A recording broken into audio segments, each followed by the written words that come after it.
So guys start करेंगे paper 2 की news से। इंडिया और श्रीलंका के बीच में हम लोग को डिफेंस टाइज देखने को मिल रहा है, डिफेंस रिलेशंस देखने को मिल रहे हैं, राइट। और दोबारा से ये देखने को मिल रहे हैं इंडिया और श्रीलंका के बीच में डिफेंस रिलेशंस, तो इस पर थोड़ी सी चर्चा करने वाले हैं। अभी हुआ ये है कि श्रीलंका की जो एयरफोर्स है, श्रीलंका एयरफोर्स SLAF, श्रीलंका वायु सेना, तो इसकी 70वीं वर्षगांठ हम लोग को देखने को मिली थी। 70th इसकी एनिवर्सरी हम लोग को देखने को मिली थी और इसका 3 डेज का एक कार्यक्रम था, 3 डेज का एक इवेंट था। इस कार्यक्रम में हमारी जो इंडियन एयरफोर्स के जो चीफ हैं और 23 हमारे इंडियन एयरक्राफ्ट जो हैं, तो उन्होंने इस कार्यक्रम में पार्टिसिपेट किया था, भाग लिया था। इसी के साथ साथ भारत ने श्रीलंका के साथ अपने मजबूत रक्षा सहयोग संबंधों को साबित किया है। इंडिया ने जो स्ट्रॉन्ग डिफेंस कॉपरेशन जो श्रीलंका के साथ है उसको रीअफर्म किया है इस चीज के साथ, राइट। तो ये चीज हमें देखने को मिल रही है। और लास्ट टाइम इस प्रकार का जब इवेंट हुआ था, जब 50वीं एनिवर्सरी हम लोग को देखने को मिली थी श्रीलंका वायु सेना की, श्रीलंका एयरफोर्स की 2001 में, तब उस समय हमारे इंडियन एयरक्राफ्ट ने पार्टिसिपेट किया था। और अब हम लोग को अगेन देखने को मिल रहा है कि 70वीं एनिवर्सरी में, यानी कि आप कह सकते हो कि 20 साल के बाद अगेन फिर से हमारी इंडियन एयरफोर्स ने पार्टिसिपेट किया। तो 20 ईयर्स के गैप के बाद ये डिफेंस रिलेशंस हम लोग को अगेन फिर से इंडिया और श्रीलंका के बीच में देखने को मिल रहा है, राइट। तो ये वाली चीज है। अब इंडिया लंका डिफेंस टाइज की बात करें, हिस्टोरिकल बैकग्राउंड जानते हैं, ऐतिहासिक पृष्ठभूमि की बात करते हैं, तो श्रीलंका में 3 दशक से अधिक समय तक चले जो सिविल वॉर जो हम लोग को देखने को मिल रहा था, गृह युद्ध हम लोग को देखने को मिल रहा था, तो उस दौरान भारत ने राजनीतिक रूप से, पॉलिटिकली इंडिया ने, और कई बार अपनी सेना का उपयोग करते हुए, कई बार अपनी इंडिया ने मिलिट्री का उपयोग करते हुए एक महत्वपूर्ण भूमिका निभाई है। तो श्रीलंका का जो सिविल वॉर था, 30 ईयर्स तक जो ये सिविल वॉर चला था, तो उसमें इंडिया का एक मेजर रोल हम लोग को देखने को मिला था। और सिविल वॉर के समय पर हमारी इंडियन पीस कीपिंग फोर्स जो थी वो वहां पर श्रीलंका में मौजूद थी, प्रेजेंट थी। और इंडिया ने ऑपरेशन पूमलाई इसको भी लॉन्च किया था 1987 में, जब हमारे इंडियन एयरफोर्स ने फूड सप्लाईज जाफना में ड्रॉप करी थी। तो आप श्रीलंका का मैप उठाइए आप, या फिर अगर आप बैठे होंगे अपने स्टडी टेबल में तो आपके सामने श्रीलंका का मैप आपको दिखाई दे रहा होगा। वहां पर देखिए जाफना जो है वो कहां पर है, उसको लोकेट करिए जाफना को, राइट। और श्रीलंका पोस्ट वॉर एरा, यानी कि वॉर जब खत्म हुआ था उसके बाद श्रीलंका का जो हम लोग को पीरियड देखने को मिल रहा था, तो इंडो लंका मिलिट्री पार्टनरशिप भी हमें देखने को मिली थी, जिसमें मोस्टली फोकस किया गया था ट्रेनिंग के ऊपर, ट्रेनिंग और कैपेसिटी बिल्डिंग के ऊपर, कि श्रीलंका की जो मिलिट्री है उसके मिलिट्री पर्सनल को हम लोग जो है वो ट्रेनिंग करा रहे थे, और साथ ही साथ टारगेट कर रहे थे कि ज्यादा से ज्यादा श्रीलंका के जो लोग हैं श्रीलंका की मिलिट्री में शामिल हो। तो कैपेसिटी बिल्डिंग पर फोकस किया जा रहा था। और अबाउट 1200 श्रीलंकन मिलिट्री पर्सनल्स की ट्रेनिंग जो है वो की गई थी इंडिया के अंदर, और हर साल हम लोग को ये देखने को मिलती है कि ट्रेनिंग जो है वो कंडक्ट की जाती है। और 2020 में इंडियन नेवी और कोस्ट गार्ड, हमारी जो है इंडियन कोस्ट गार्ड, इन्होंने मदद करी थी श्रीलंकन नेवी की, राइट। जब हम लोग को एक फायर फाइटिंग ऑपरेशन देखने को मिला था, क्रूशियल फायर फाइटिंग ऑपरेशन देखने को मिला था, जब एक ऑयल का जो टैंकर था वो बेसिकली जलने लगा था, राइट। श्रीलंका के ईस्ट कोस्ट के पास में ऑयल टैंकर में एकदम आग लग गई थी। अब श्रीलंका का जियो पॉलिटिकल सिग्निफिकेंस की अगर हम लोग बात करें, भू राजनीतिक महत्व की हम लोग बात करें, तो गाइस देखिए श्रीलंका की जो लोकेशन हम लोग को इंडियन ओशियन रीजन पर देखने को मिलती है, आप जानते हैं कि एक आइलैंड स्टेट के तौर पर ये हमें देखने को मिलती है, और ये स्ट्रेटेजिक जियो पॉलिटिकल रिलेवेंस प्ले करती है, रणनीतिक भू राजनीतिक महत्व जो है वो रखती है काफी सारी मेजर पावर्स के लिए, राइट। जैसे कि आप जानते हैं कि अभी कुछ समय से हम लोग देख रहे हैं कि चाइना जो है वो अपने बेसिकली वेरियस प्रोजेक्ट जो है वो चाइना ने शुरू किए हैं श्रीलंका के अंदर, और चाइना अगर श्रीलंका में अपने प्रोजेक्ट शुरू करेगा तो उसके प्रोजेक्ट जो है वो हमारे लिए थोड़ा सा खतरे वाली बात है, क्योंकि चाइना अपनी एक छोटा सा मिलिट्री बेस जो है वो श्रीलंका पर स्टैब्लिश कर सकता है, राइट। तो ये वाली चीज भी है। और जैसे एग्जाम्पल के तौर की अगर हम लोग बात करें इस प्रकार के स्ट्रैटेजिक जियो पॉलिटिकल रिलेवेंस की, तो हम लोग वेस्टर्न इंटरेस्ट की बात करें श्रीलंका के अंदर, तो श्रीलंका स्ट्रैटेजिक लोकेशन हम लोग को देखने को मिलती है। ब्रिटिश डिफेंस और एक्सटर्नल अफेयर्स एग्रीमेंट हम लोग को 1948 में श्रीलंका पर देखने को मिला था। मैरीटाइम एग्रीमेंट USSR के साथ हुआ था 1962 में। 2015 के बाद श्रीलंका जो है वो अभी भी रिलाई करती है चाइना के ऊपर, जैसे मैंने आपको बताया, राइट। पोर्ट सिटी प्रोजेक्ट जो है चाइना के, वो यहाँ पर हम लोग को देखने को मिलते हैं। वो यहाँ पर अब चाइना जो है वो कंटिन्यूअसली इंफ्रास्ट्रक्चर प्रोजेक्ट जो है वो कर रही है श्रीलंका के अंदर, क्योंकि उसको इंडिया को काउंटर करना है। वो एक छोटा सा प्रोजेक्ट्स के नाम पर छोटा सा मिलिट्री बेस जो है वो यहाँ पर तैयार कर रही है। तो इस पूरे मुद्दे को जब हम लोग ने डिस्कस किया था डिटेल में कि चाइना जो है वो किस प्रकार से इन्वेस्टमेंट जो है वो श्रीलंका के अंदर कर रही है, तो उसकी जब हम लोग ने चर्चा करी थी, बात करी थी, तो ये वाला पॉइंट भी मैंने आप लोग को क्लियर किया था कि चाइना का जो ये इन्वेस्टमेंट श्रीलंका के अंदर हमें देखने को मिल रहा है, वो हमारे लिए थोड़ा सा प्रॉब्लमेटिक सिचुएशन वाली बात है। क्योंकि चाइना जो इन्वेस्टमेंट यहाँ पर कर रहा है, अपने पोर्ट्स वगैरह यहाँ पर बना रहा है, वेरियस प्रोजेक्ट्स वगैरह यहाँ पर सेटअप कर रहा है, तो उसके थ्रू वो क्या करेगा, बोलेगा कि मुझे अपने पोर्ट्स वगैरह को सिक्योरिटी देनी है, और फिर वो अपनी मिलिट्री को, नेवी को, आर्मी को यहाँ पर स्टैब्लिश कर देगा, स्टेशन करवा देगा, राइट, तैनात करवा देगा। तो ऑब्वियस ही बात है कि उसके लिए ये जो प्रोजेक्ट जो है वो एक मिलिट्री बेस के तौर पर काम करने वाला है। तो ये वाली चीज है। और चाइना की स्ट्रिंग ऑफ पीएल्स स्ट्रेटेजी की बात करें तो इस टॉपिक को भी मैंने आप लोग को कवर कराया हुआ है कि चाइना जो है वो भारत को घेरने का काम कर रही है अपनी इस स्ट्रेटेजी के थ्रू, कि और इंडियन ओशियन पे अपना डोमिनेंस एस्टैब्लिश करने के ऊपर काम कर रही है, राइट, स्ट्रिंग ऑफ पीएल्स स्ट्रेटेजी के थ्रू। तो ये चीज हम लोग को देखने को मिलती है। और श्रीलंका की लोकेशन जो है गाइस, ये दोनों ही कमर्शियल और इंडस्ट्रियल पर्पस के लिए काम करती है और इवन मिलिट्री बेस के तौर पर भी उपयोग में ली जाती है। वो चीज मैंने आपको ऑलरेडी एक्सप्लेन करी दी है। श्रीलंका कोलंबो पोर्ट की बात करें गाइस, तो 25वां सबसे बिजिएस्ट पोर्ट, कंटेनर पोर्ट हम लोग को पूरे दुनिया भर का ये देखने को मिलता है, राइट। और नेचुरल डीप वाटर हार्बर जो है इसका हम लोग को देखने को मिलता है त्रिनकोमाली में, जो कि 5वां लार्जेस्ट नेचुरल हार्बर है पूरे दुनिया भर का। और पोर्ट सिटी हम लोग को त्रिनकोमाली की देखने को मिलती है, ये मेन बेस के तौर पर काम करती है, राइट। जैसे मैंने अभी आपको बताया था ब्रिटिश का जो एग्रीमेंट हम लोग को देखने को मिला था, तो British royal navy, right, eastern fleet और ब्रिटिश रॉयल नेवी का मेन बेस के तौर पर ये त्रिनकोमाली जो है वो पोर्ट सिटी जो श्रीलंका की है वो काम करती थी। और ड्यूरिंग सेकेंड वर्ल्ड वॉर भी इसका एक मेन इंपॉर्टेंस हम लोग को देखने को मिला था, राइट, इस पोर्ट सिटी का। तो गाइज ये था पूरा ओवरऑल टॉपिक श्रीलंका से रिलेटेड। होपफुली आपको पूरी चीज अच्छे से क्लियर हो गई होगी। अब गाइज आपको बता दें कि एल सल्वाडोर जो है वो पहली सेंट्रल अमेरिकन कंट्री हमें देखने को मिल रही है जिसको मलेरिया फ्री जो है वो डिक्लेयर कर दिया गया है। आपको एल सल्वाडोर की लोकेशन थोड़ी सी पता होनी चाहिए। आप सेंट्रल अमेरिका में देखेंगे, अमेरिका के थोड़ा सा साउथ साइड देखिए हल्का सा, तो आपको कैरेबियन सी दिखाई देगी। कैरेबियन सी पर आप देखेंगे तो यहाँ पर आपको कोस्टा रिका करके, पनामा करके, ये सब कंट्रीज आपको दिखाई देंगी। वहीं आप देखेंगे थोड़ा सा उसके नॉर्थ की तरफ, कोस्ट रिका के नॉर्थ की तरफ, तो आपको जो है वो एल सल्वाडोर करके एक कंट्री, छोटी सी आपको कंट्री दिखाई देगी, राइट। तो ये कंट्री है एल सल्वाडोर, जो कि पहली सेंट्रल अमेरिकन कंट्री हमें देखने को मिल रही है जिसको मलेरिया फ्री जो है वो डिक्लेयर कर दिया गया है। मलेरिया फ्री सर्टिफिकेट इसने प्राप्त किया है वर्ल्ड हेल्थ ऑर्गेनाइजेशन से, राइट। और ये तीसरी ऑल अमेरिकाज में, यानी कि तीसरी ऑल अमेरिका की कंट्री हम लोग को देखने को मिल रही है जिसको ये मलेरिया फ्री सर्टिफिकेट जो है वो मिला है। और आपको बता देगा इसकी एक कोई कंट्री जहां पर इंडिजीनियस ट्रांसमिशन डिजीज का जो है वो पूरी तरह से समाप्त हो जाता है एटलीस्ट 3 कॉन्सिक्यूटिव ईयर्स में, मतलब कि आसान भाषा में एक कंट्री के अंदर लगातार 3 सालों तक कोई एक डिजीज जो है वो फैलती नहीं है, उसका ट्रांसमिशन हम लोग को नहीं देखने को मिलता है, तब उस कंट्री को जो है वो डिजीज फ्री जो है वो डिक्लेयर कर दिया जाता है। तो मलेरिया एलिमिनेशन सर्टिफिकेट जो है वो इस कंट्री को, एल सल्वाडोर को, तभी मिला है जब 3 सालों तक लगातार एल सल्वाडोर के अंदर किसी भी प्रकार के मलेरिया के नए केसेस जो है वो नहीं सामने आए हैं, राइट। तो ये वाली चीज भी आप लोग को थोड़ी सी पता होनी चाहिए कि किस पर्टिकुलर कंट्री को डिजीज फ्री सर्टिफिकेट जो है वो दिया जाता है। 3 इयर्स आपको पता होना चाहिए कि 3 सालों तक अगर कोई डिजीज उस कंट्री के अंदर फैल नहीं रही है तो उस डिजीज का जो है वो डिजीज फ्री सर्टिफिकेशन जो है वो मिल जाता है उस फलाना कंट्री को। ठीक है, क्लियर है यहाँ तक आपको बातें? हर एक कॉन्सेप्ट जो है वो अच्छे से क्लियर होना चाहिए। और गाइज जैसा मैंने आपको बताया था कि ऑल अमेरिकाज में, यानी कि नॉर्थ अमेरिका और साउथ अमेरिका और इवन सेंट्रल अमेरिकाज में जो दूसरी जो 2 कंट्रीज है, क्योंकि ये तीसरे नंबर पर आ रही है एल सल्वाडोर, दूसरी जो 2 कंट्रीज हैं जिनको जो है वो मलेरिया फ्री का टैग जो है वो मिल गया है, या फिर हमें देखने को मिला है कि जहां पर मलेरिया जो है वो पूरी तरह से एलिमिनेट हो गई है, तो वो पैराग्वे इसको 2018 में मिला था और अर्जेंटीना इसको 2019 में मिला था। तो पैराग्वे, अर्जेंटीना के बाद अब एल सल्वाडोर हम लोग को ऑल अमेरिकाज के अंदर देखने को मिल रही है, यानी कि नॉर्थ, सेंट्रल और साउथ अमेरिका के अंदर जिसको मलेरिया फ्री सर्टिफिकेशन जो है वो मिल गया है। ठीक है, क्लियर आपको यहां तक बात है? High burden to high impact initiative की थोड़ी सी अब बात कर लेते हैं, HBHI इनिशिएटिव की। तो ये इनिशिएटिव किसका है गाइस? WHO का ये इनिशिएटिव हम लोग को देखने को मिलता है, राइट। वर्ल्ड हेल्थ ऑर्गेनाइजेशन का ये इनिशिएटिव है।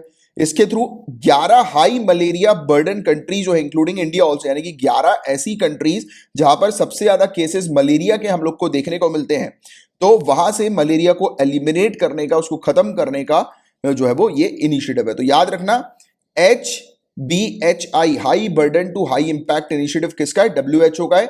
ये इनिशिएटिव किससे रिलेटेड है कि मलेरिया का जो बर्डन है 11 कंट्रीज के अंदर, राइट, तो वहां से मलेरिया के बर्डन को कम करना है। और इंडिया के अंदर ये HBHI इनिशिएटिव जो है ये शुरू हुआ है 4 राज्यों में, वेस्ट बंगाल, झारखंड, छत्तीसगढ़, मध्य प्रदेश। तो ये चीज आप लोग को थोड़ी सी ध्यान में रखनी है। मलेरिया के बारे में बात करें, इसके बारे में हालांकि कई बार मैं आपको बता ही चुका हूं। तो ये एक पैरासाइट के कारण हम लोग को देखने को मिलता है, परजीवी से होने वाली ये बीमारी है, पैरासाइट से होने वाली ये बीमारी है, राइट। और commonly infect a certain type of mosquito which feeds on humans, और आमतौर पर एक विशेष प्रकार के मच्छर को संक्रमित करता है, राइट। ये मलेरिया हम लोग को देखने को मिलता है, यानी कि इसी के कारण हम लोग को देखने को मिलती है। और जो अलग टाइप का जो मच्छर होता है, मॉस्किटो जो होता है, वो होती है फीमेल एनोफिलीज मॉस्किटो, राइट। तो ये पैरासाइट स्पोरोजाइट्स जो है वो स्किन के अंदर जो है वो छोड़ देती है, राइट, एक ह्यूमन के, और उसके थ्रू जो है ये मलेरिया होता है, राइट। तो ये वाली चीज है जिसके बारे में आप लोग को जानकारी होनी चाहिए। और 4 प्रकार के मलेरिया पैरासाइट्स हैं जो ह्यूमंस को इन्फेक्ट करते हैं: Plasmodium, falciparum, P vivax, P ओवले और पी मलेरियाe। और इसके अलावा पी नोलेसी जो है वो एक प्रकार का मलेरिया है जो कि नेचुरली इन्फेक्ट करता है मकाउस को, राइट, साउथ ईस्ट एशिया में, और इन्फेक्ट करता है ह्यूमंस को, जिसके कारण मलेरिया होता है। और फिर एनिमल टू ह्यूमन जो मलेरिया ट्रांसमिट होता है, ट्रांसफर होता है, उसको जूनोटिक मलेरिया भी कहते हैं। तो याद रखना, एनिमल टू ह्यूमन भी मलेरिया ट्रांसमिट होता है, जिसको जूनोटिक मलेरिया जो है वो कहा जाता है। इसके अलावा थोड़ा सा दमन इनिशिएटिव के बारे में बात करते हैं। इसका फुल फॉर्म है दुर्गा मां अंचलारे मलेरिया निराकरण इनिशिएटिव। नाम से ही समझ में आ रहा है, मलेरिया निराकरण इनिशिएटिव, मलेरिया को खत्म करने का इनिशिएटिव हम लोग को देखने को मिल रहा है। और इसके अलावा ओडिशा का ये इनिशिएटिव है, याद रखना, दमन इनिशिएटिव किस पर्टिकुलर स्टेट का है? ओडिशा का है, राइट। ये इनिशिएटिव एम किसके ऊपर करता है कि जो भी ज्यादा इनएक्सेसिबल एरियाज हैं, यानी कि जहां पर पहुंच नहीं हम लोग को देखने को मिलती है, एक्सेसिबिलिटी जहां पर नहीं, जहां पर पहुंचना थोड़ा सा डिफिकल्ट होता है, मुश्किल होता है, और जहां पर सबसे ज्यादा लोग जो है वो मलेरिया से पीड़ित हैं, तो वहां पर तुरंत जो है वो मलेरिया को खत्म करने की स्ट्रेटेजी जो है वो बनाई जाए। तो इसको लेकर ये इनिशिएटिव हम लोग को देखने को मिलता है। और इस इनिशिएटिव को, इस प्रोग्राम को जॉइंटली इंप्लीमेंट किया जाता है Indian Council of Medical Research ICMR NIMR के द्वारा, National Institute of Malaria Research के द्वारा, National Vector Borne Disease Control Programme के द्वारा जो ओडिशा का है, और मेडिसिन फॉर मलेरिया वेंचर के द्वारा। तो ये इन पर्टिकुलर बॉडीज के थ्रू ये इंप्लीमेंट किया जाता है, दमन इनिशिएटिव, ठीक है। तो ये वाली चीज है जिसके बारे में आप लोग को एक जानकारी, एक आइडिया होना चाहिए। और पेपर 2 से रिलेटेड सिर्फ इतने ही टॉपिक्स थे। Now we will move on to paper 3। अब गाइस, इस न्यूज में बताया जा रहा है कि मिनिस्टर्स के एक ग्रुप का फॉर्मेशन हुआ है, मंत्रिमंडलीय समूह का गठन जो है वो अभी किया गया है। ये मंत्रिमंडलीय समूह का काम क्या होगा? तो इन्होंने ये फोकस कर रहे हैं कि 50 नेगेटिव और 50 पॉजिटिव इन्फ्लुएंसर जो सोशल मीडिया के अंदर है उनको ट्रैक किया जाए, और ऐसे लोगों को आइडेंटिफाई किया जाए कि जो लोग सरकार की, कई बार हम देखते हैं कि सरकार ने कोई पॉलिसीज वगैरह अपनी बनाई, कोई स्कीम बनाई, या फिर सरकार जो हमारे जो लीडर्स वगैरह जो होते हैं, पॉलिटिकल लीडर्स, उनके द्वारा कुछ स्टेटमेंट जो दिए होते हैं, राइट। तो कुछ लोग क्या करते हैं, उनके द्वारा कहे गए स्टेटमेंट्स को तोड़ मरोड़ के पब्लिक के सामने कुछ इस प्रकार से प्रेजेंट करते हैं कि मतलब कि गलत चीजें, कि पब्लिक जो है वो इन्फ्लुएंस हो, सरकार के अगेंस्ट जो है वो बात करने लगे। तो कई बार ऐसा हम लोग को देखने को मिलता है, कई बार ऐसी फेक न्यूज सामने आती है, फॉल्स नैरेटिव्स हम लोग को कई बार ऐसे सामने देखने को मिलते हैं, जिसके थ्रू काफी सारे लोग जो है वो पब्लिक के बीच में एक भ्रम जो है वो क्रिएट करते हैं, फेक न्यूज जो है वो फैलाते हैं, स्प्रेड करते हैं। तो ऐसे लोगों को आइडेंटिफाई करना है। साथ ही साथ 50 पॉजिटिव इन्फ्लुएंसर को भी ट्रैक करने की बात की जा रही है, जो सरकार के बारे में पॉजिटिव लाइन्स जो है वो बार बार कहते हैं। अब देखो, एक चीज मेरी समझना है, इस चीज को पढ़कर आप लोग को भी शायद लग रहा होगा, जो कि अभी मुझे लग रहा है, जो इसके बारे में मैं आपको बताता हूँ अपना पर्सनल ओपिनियन। तो इस चीज के थ्रू, क्योंकि देखो आज की डेट में सोशल मीडिया का जमाना है, आप जानते हैं कि काफी सारे लोग जो है उनके पास मिलियंस ऑफ सब्सक्राइबर्स हम लोग को देखने को मिलते हैं, मिलियंस ऑफ फॉलोअर्स हम लोग को देखने को मिलते हैं। और ऐसे जो इन्फ्लुएंसर होते हैं वो क्या करते हैं, उनकी बात जो है वो लोग सुनते हैं ध्यान से, राइट, और उनकी बात को सुनते हैं, समझते हैं, उनको फॉलो करते हैं, जैसा वो बोलते हैं तो उसको पब्लिक जो है वो फॉलो करती है, राइट। तो ऐसी चीज हम लोग को देखने को मिलती है। तो एक चीज तो मुझे ये ठीक लगी कि जो फेक न्यूज स्प्रेड कर रहे हैं उनको जो है वो स्टॉप किया जाए। तो ये बात तो अच्छा है, ये बात तो ठीक है। हाँ यार, फेक न्यूज है वो स्प्रेड होनी नहीं चाहिए, क्योंकि फेक न्यूज के कारण बड़ी परेशानियां हम लोग को देखने को मिलती है हमारी कंट्री में। बट यहां पर एक चीज क्या है कि गवर्नमेंट के अगेंस्ट बिना फैक्ट्स जाने जो लोग स्प्रेड कर रहे हैं फेक न्यूज को, तो उनको तो रोकना बनता है, बट यहां पर गवर्नमेंट के अगेंस्ट जो लोग बोल रहे हैं, ऐसा ना हो जाए कि ऐसे इन्फ्लुएंसर्स जो होते हैं, राइट, ऐसे, क्योंकि अभी हमने कुछ दिनों पहले ही एक रिपोर्ट में भी देखा था कि इंडिया के अंदर फ्रीडम जो है, प्रेस फ्रीडम वगैरह जो है वो भी कम होती जा रही है, लोगों का विश्वास जो है वो प्रेस से उभता जा रहा है, उठता जा रहा है।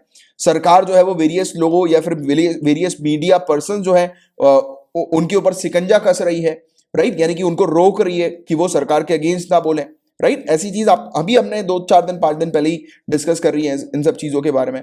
तो मैं आपको ये बताना चाहता हूं, मेरा पर्सनल ओपिनियन ये है कि यहां पर सरकार के अगेंस्ट बोलने वाले की एक लिस्ट जो है वो तैयार की जा सकती है, राइट, और उनके ऊपर शिकंजा कसा जा सकता है। तो कहीं ना कहीं लोग जो है जिनके पास बोलने का अधिकार है, हम जानते हैं फंडामेंटल राइट्स है, फ्रीडम ऑफ स्पीच हम लोग को देखने को मिलती है कि लोग जो है वो बोल सकते हैं, ओपिनियंस अपना सामने रख सकते हैं। तो जो भी सरकार के अगेंस्ट अपना नेगेटिव ओपिनियन सामने रखेगा, क्वाइट पॉसिबल कि उसको जो है वो सोशल मीडिया से बैन किया जा सकता है, ये बोलकर कि वो नेगेटिव न्यूज जो है वो फैला रहा है, क्योंकि अल्टीमेटली पूरा कंट्रोल यहां पर सरकार के हाथ में होगा ना। तो ये वाला एक इशू हम लोग को देखने को मिल सकता है, राइट। मुझे ऐसा लगता है कि ये एक इसमें लूप होल्स अब सामने नजर आ रहे हैं, क्योंकि देखो सोशल मीडिया का जमाना है, अब सरकार को भी पता है कि देयर आर वेरियस इन्फ्लुएंसर्स जिनकी बात जो है वो पब्लिक मानती है, और यहां पर ये भी कहा गया कि पॉजिटिव इन्फ्लुएंसर्स को भी ट्रैक करना है। तो इसका मतलब क्या है कि सरकार अपने कैंपेन्स वगैरह जो है वो इन पॉजिटिव इन्फ्लुएंसर्स के थ्रू भी कंडक्ट करवा सकती है। सरकार को जैसे कि होता है ना कि किस पार्टी को जिताना है या किस लीडर को कहां से जिताना है, क्योंकि देखो कई बार ऐसा होता है कि काफी सारे लोग किसी पर्सनालिटी को फॉलो करते हैं, राइट। अब जैसा वो पर्सनालिटी बोलती है उसके अकॉर्डिंग लोग जो है वो चलने लगते हैं। तो कहीं ऐसा ना हो जाए कि इन इन्फ्लुएंसर्स के माध्यम से इनडायरेक्टली सरकार जो है वेरियस यानी कि पब्लिक को इन्फ्लुएंस कर सके। जो सरकार जो है वो चाहती है कि जैसा पब्लिक करे वैसा फिर इन इन्फ्लुएंसर्स के माध्यम से होना शुरू हो जाए। तो ये बड़ी दिक्कत वाली कहानी हो सकती है। ये मेरा पर्सनल ओपिनियन है, मेरा ऐसा मानना है। आपका क्या मानना है? आप अपना ओपिनियन नीचे लिख सकते हैं, क्योंकि यहाँ पर अभी क्लियरिटी नहीं है। अभी इस पर जो है वो रिकमेंडेशन चल रहा है, सजेशन चल रहा है, बातचीत चल रही है, बट कहीं ना कहीं से ये चीज क्लियरिटी सामने नजर आ रही है।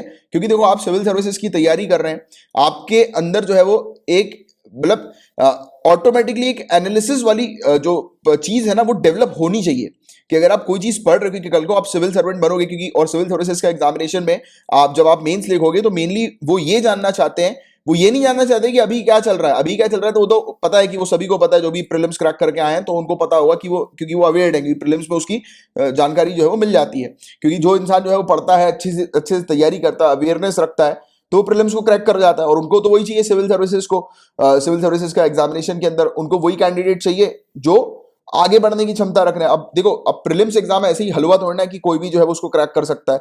जो पढ़ाई करके आ रहा है, जो मेंस रेडी होकर आ रहा है, वही प्रीलिम्स क्रैक कर सकता है। और पिछले 2 सालों में आप लोग जानते हैं कि मेंस रेडी वाले कैंडिडेट को ही जो है वो फायदा मिल रहा है। यानी कि जो स्टूडेंट मेंस की अच्छे से तैयारी करके आए हैं वो प्रीलिम्स जो है वो यूपीएससी का क्रैक कर पा रहे हैं। और ये चीज पिछले 2 सालों में यूपीएससी 2 से 3 सालों में यूपीएससी ने क्लियर कर दी है कि यूपीएससी को वही कैंडिडेट चाहिए जो मेंस रेडी है, राइट। क्योंकि प्रीलिम्स के आप स्टेटमेंट भी देखेंगे तो आपको मेंस वाले स्टेटमेंट आपको नजर आ रहे हैं कि मेंस के लिए जिस प्रकार की कंसेप्चुअल अंडरस्टैंडिंग चाहिए उस टाइप के स्टेटमेंट वहां पर दिख रहे हैं, राइट। तो मैं आपको यही चीज समझाने की कोशिश कर रहा हूं कि कोई भी अगर, क्योंकि यूपीएससी के मेंस में भी आप अगर क्वेश्चन देखेंगे तो उसमें उस टाइप के क्वेश्चन होते हैं कि आज की डेट में क्या चल रहा है उसके बारे में भी आपको पता होना चाहिए, प्लस आप फ्यूचर अप्रोच क्या रखते हो, राइट। यानी कि सरकार के ये जो मतलब कदम है, ये रिफॉर्म्स जो है, उसका पॉजिटिव इंपैक्ट पड़ेगा या नेगेटिव इंपैक्ट पड़ेगा, तो उसके पॉइंट्स लिखकर बताइए, क्रिटिकली एनालिसिस करिए उसकी, राइट। तो ऐसी चीज आती है ना, तो वो यही जानना चाहते हैं कि आपकी एनालिटिकल अंडरस्टैंडिंग जो है वो कितनी बेहतरीन है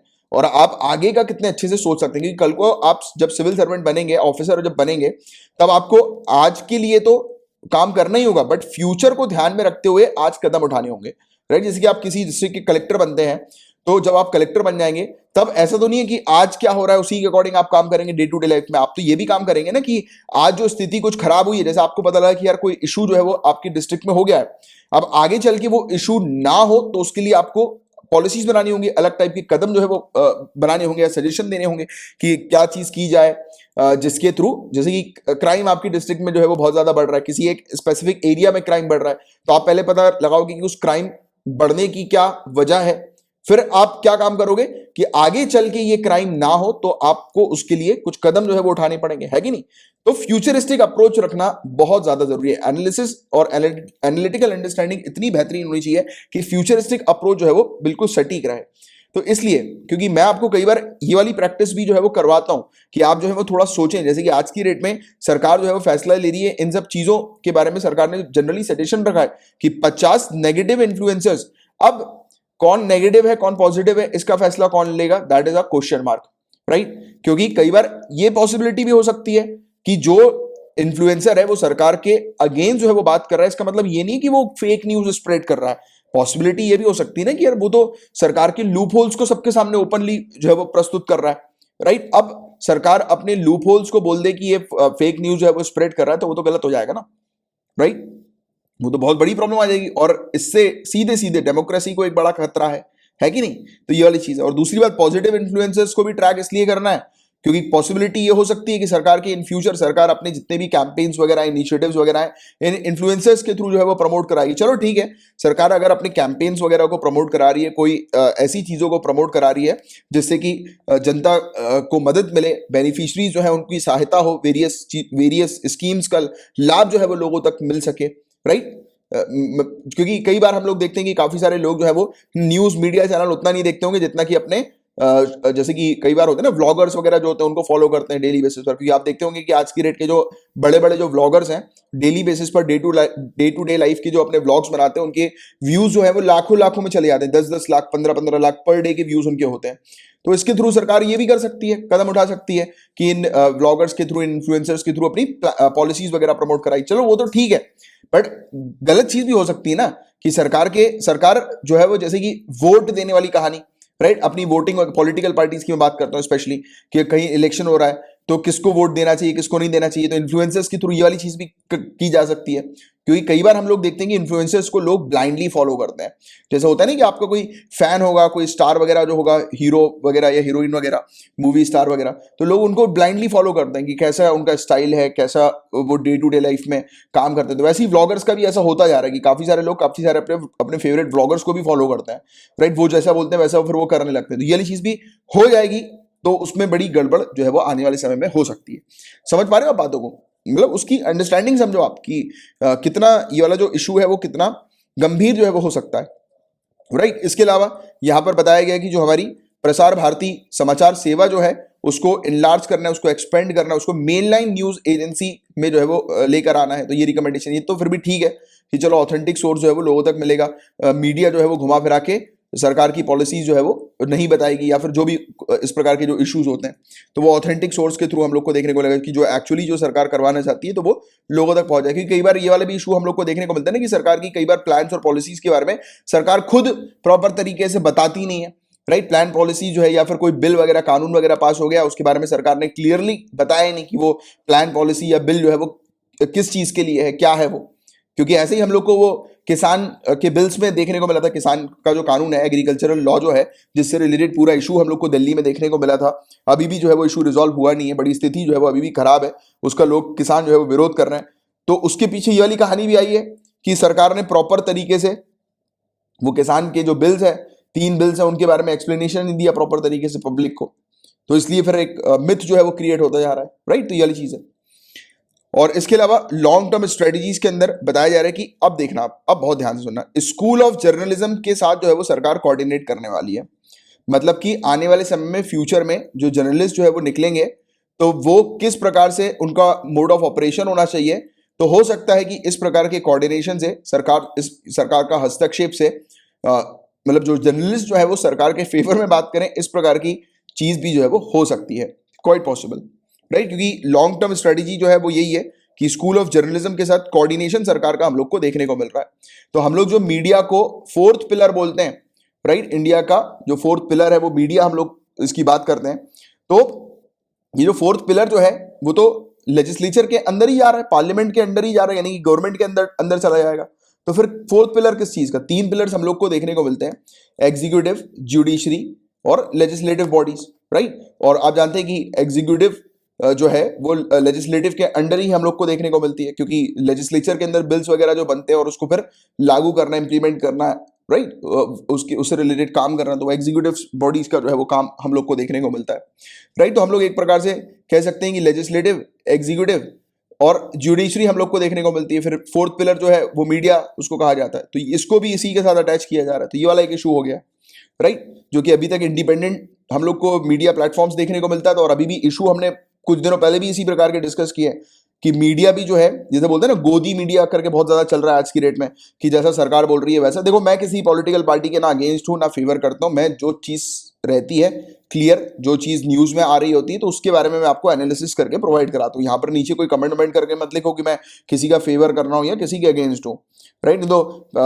जब मैं फेवर करता हूं तब लोग बोलते हैं कि आप जो है वो फेवर कर रहे हैं, फिर जब मैं सच्चाई बताता हूं तो लोग बोलते हैं कि आप अगेंस्ट चले गए। अरे देखो यार, आप कर रहे हो सिविल सर्विसेज की तैयारी, ब्यूरोक्रेसी की तैयारी कर रहे हो, आपको ये पॉलिटिकल चीजों में पढ़ना ही नहीं किसी भी तरीके से।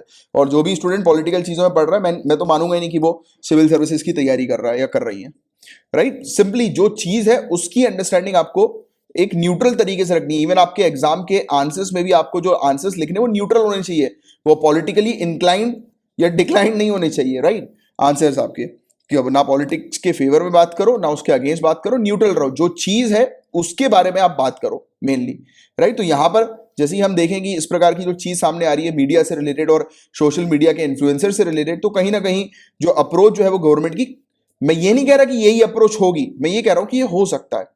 तो उसके लिए एक अलग जो है वो बॉडी बनानी चाहिए और उसमें हेड जो होनी चाहिए उस बॉडी के ऑनरेबल सुप्रीम कोर्ट के जज होने चाहिए, जो कि ये डिसाइड करें कि कौन पॉजिटिव इन्फ्लुएंसर है कौन नेगेटिव इन्फ्लुएंसर है। नहीं तो यहां तो फिर अगर सरकार की वो चीज रहेगी और इन्वॉल्वमेंट रहेगा तो ऑब्वियस ही बात है कि सरकार अपने वो करेंगी, मतलब कि जैसा वो चाहती हैं उसके अकॉर्डिंग फिर वो काम होगा। समझ पा रहे हो आप बातों को?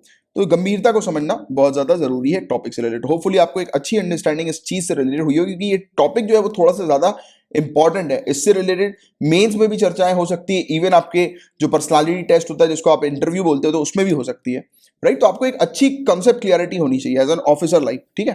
तो ये था गाइस पूरा ओवरऑल टॉपिक। गाइस अब बात हो रही है फिशिंग कैट्स के बारे में, थोड़ी सी चर्चा करेंगे फिशिंग कैट्स के बारे में।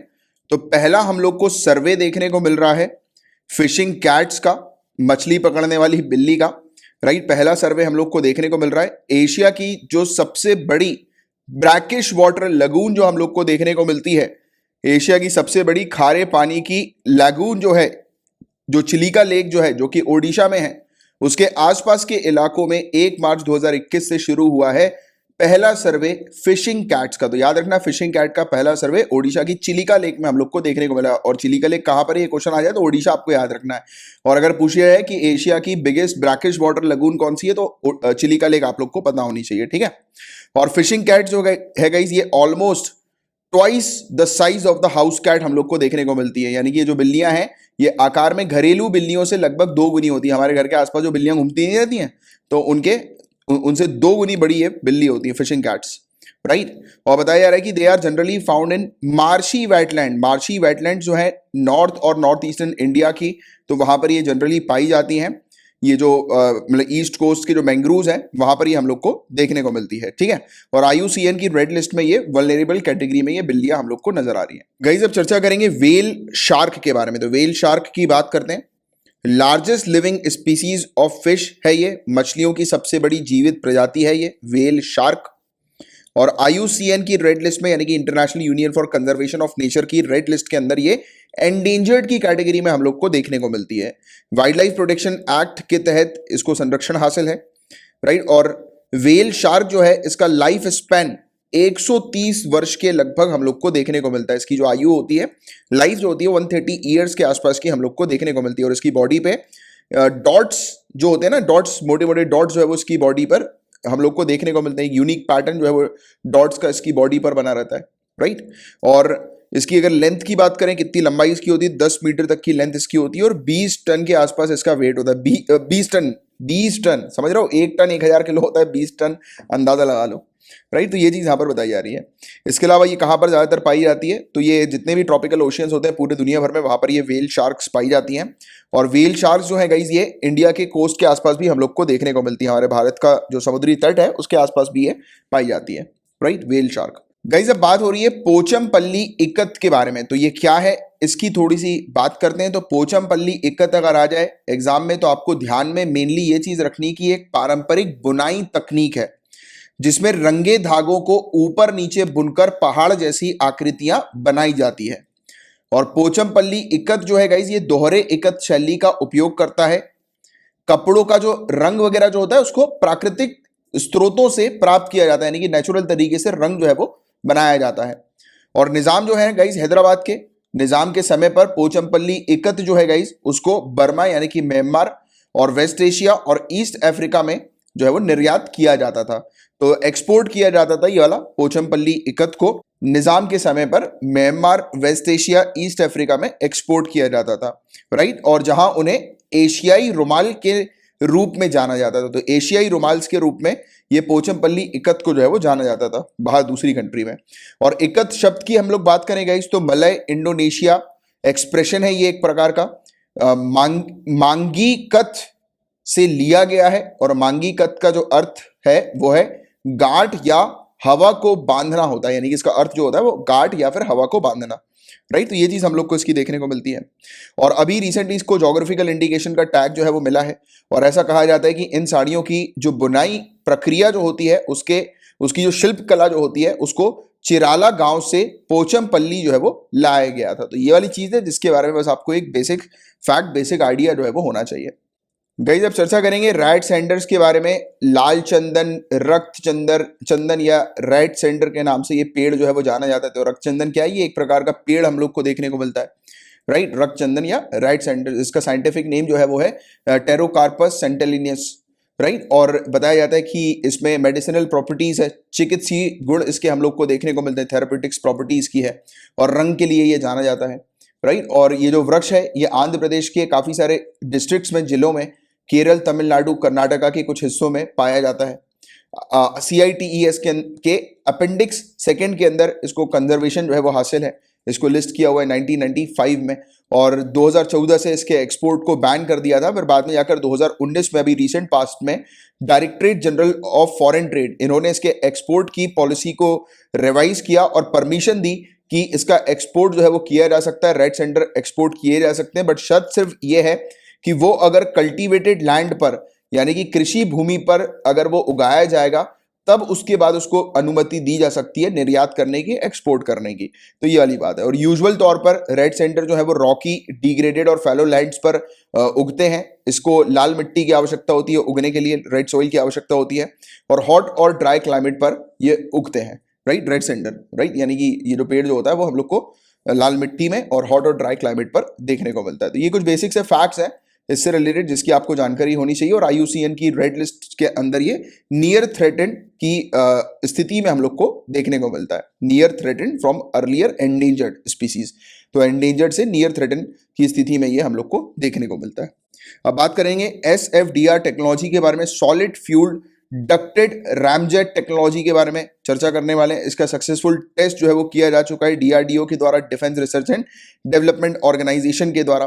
और इस सक्सेसफुल टेक्नोलॉजी के टेस्ट के बाद DRDO को फायदा मिलने वाला है कि अब DRDO long range air to air missile जो है वो बनाएगी, राइट, इस टेक्नोलॉजी की मदद से। और रैमजेट की बात करेंगे, इसकी जो भी पर्टिकुलर मिसाइल के अंदर जो रैमजेट होता है तो ये मिसाइल को ग्रेटर रेंज जो है वो प्रोवाइड कराता है कि रैमजेट की मदद से बहुत लंबी दूरी जो है वो तय कर सकती है एक मिसाइल। और साथ ही साथ जो मिसाइल की जो एवरेज स्पीड है वो भी हाई हो जाएगी एज कंपेयर टू वाली मिसाइल जिसमें सॉलिड प्रोपेलेंट का उपयोग किया जाता है, राइट। और इसमें ये फायदा भी है रैमजेट के अंदर, आप ये मान के चलो रैमजेट जो है वो फ्यूलिंग होती है एक प्रकार की मिसाइल को आगे बढ़ाने के लिए रैमजेट की आवश्यकता होती है, राइट। इसमें क्या होता है कि इसमें हम लोग को देखने को मिलता है कि ऑक्सीडाइजर का उपयोग जो है वो नहीं किया जाता, राइट। ऑक्सीडाइजर का इसलिए उपयोग नहीं किया जाता क्योंकि ये जो मिसाइल है वो एटमॉस्फेयर से ही ऑक्सीजन जो है वो ले लेती है, इसका ये फायदा है। अब जब इसमें ऑक्सीडाइजर नहीं लगेगा तो उसका वेट भी काफी हल्का होगा, वेट हल्का रहेगा तो इसकी स्पीड भी तेज रहेगी। मतलब बेसिकली अगर हम लोग बात करें लॉजिक्स की तो इसमें ऑक्सीडाइजर नहीं है, ठीक है, ऑक्सीडाइजर नहीं है। ऑक्सीडाइजर जनरली मिसाइल के अंदर लगाया जाता है जिससे कि मिसाइल को ऑक्सीजन मिल सके बर्न होने के लिए और आगे बढ़ने के लिए, राइट। क्योंकि आप जानते हैं कि कोई भी चीज जो बर्न होती है वो ऑक्सीजन की सहायता से ही बर्न होती है। तो ये तो बेसिक सी प्रॉपर्टीज हैं साइंस की जिसके बारे में आप लोग को आइडिया है। तो क्या होता है कि मिसाइल्स के अंदर ऑक्सीडाइजर्स लगाया जाता है जनरली। अब इसके अंदर ऑक्सीडाइजर नहीं लगा क्योंकि ये टेक्नोलॉजी इतनी एडवांस है कि ये जो टेक्नोलॉजी है रैमजेट टेक्नोलॉजी, ये एटमॉस्फेयर से ऑक्सीजन ले लेती है, जो एटमॉस्फेयर में एनवायरमेंट में जो ऑक्सीजन है ना वो ले लेती है और फिर मिसाइल को बूस्ट करती है ये, राइट। अब देखो, अब जब इसमें ऑक्सीडाइजर नहीं है तो ऑब्वियस सी बात है कि एक पार्ट इसमें नहीं लगा है ऑक्सीडाइजर का, तो हल्की हो गई है मिसाइल, मिसाइल हल्की होगी तो लंबी दूरी तय कर सकती है, फर्स्ट पॉइंट, और स्पीड भी तेज हो सकती है। तो ये दोनों प्रॉपर्टीज इसकी फुलफिल हो रही हैं वाया लॉजिक्स के थ्रू ही, राइट। और दूसरी बात इसमें हमें देखने को मिलेगा कि ये ज्यादा वजन जो है वो कैरी कर सकती है, बिगर वॉरहेड कैरी कर सकती है, मतलब ज्यादा मतलब वेट जो है इसमें लगाया जा सकता है। किस प्रकार का वेट लगाया जा सकता है, क्योंकि इसमें देखो एक ऑब्जेक्ट नहीं है, तो इसमें आप ये मान के चलो कि मिसाइल का वॉरहेड यानी कि बारूद जो है वो ज्यादा भरा जा सकता है लेमैन लैंग्वेज में, राइट, कि जैसे कि ये बड़ा भारी भरकम अटैक जो है वो कर सके और घातक अटैक कर सके, तो बिगर वॉरहेड जो है वो ये कैरी कर सकती है, राइट। तो ये वाली चीज है, क्योंकि इसमें ऑक्सीडाइजर नहीं, ऑक्सीडाइजर की जगह बिगर वॉरहेड इसमें जो है वो लगाया जा सकता है। तो ये इसके फायदे हम लोग को देखने को मिलते हैं। तो ये वाली चीज है गाइस जिसके बारे में आप लोग को एक जनरल सी जानकारी होनी चाहिए। अब गाइस बताया जा रहा है कि फॉरेस्ट सर्वे ऑफ इंडिया की एक रिपोर्ट जो है वो फॉरेस्ट फायर को लेकर सामने नजर आई है।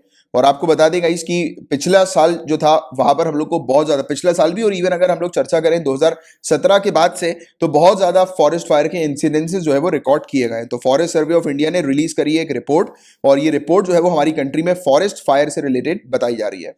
इस रिपोर्ट के थ्रू क्या बताया गया कि एटलीस्ट 5291 फॉरेस्ट फायर्स रिकॉर्ड किए गए हैं ओडिशा के अंदर 22 फरवरी से 1 मार्च 2021 के पीरियड में। 5291 फॉरेस्ट फायर रिकॉर्ड हुए हैं, राइट। और ये सबसे ज्यादा है हमारी कंट्री के अंदर इस पीरियड के दौरान, यानी कि ओडिशा में बहुत ज्यादा मात्रा में आग जो है वो लगी, आग के केसेस पाए गए हैं।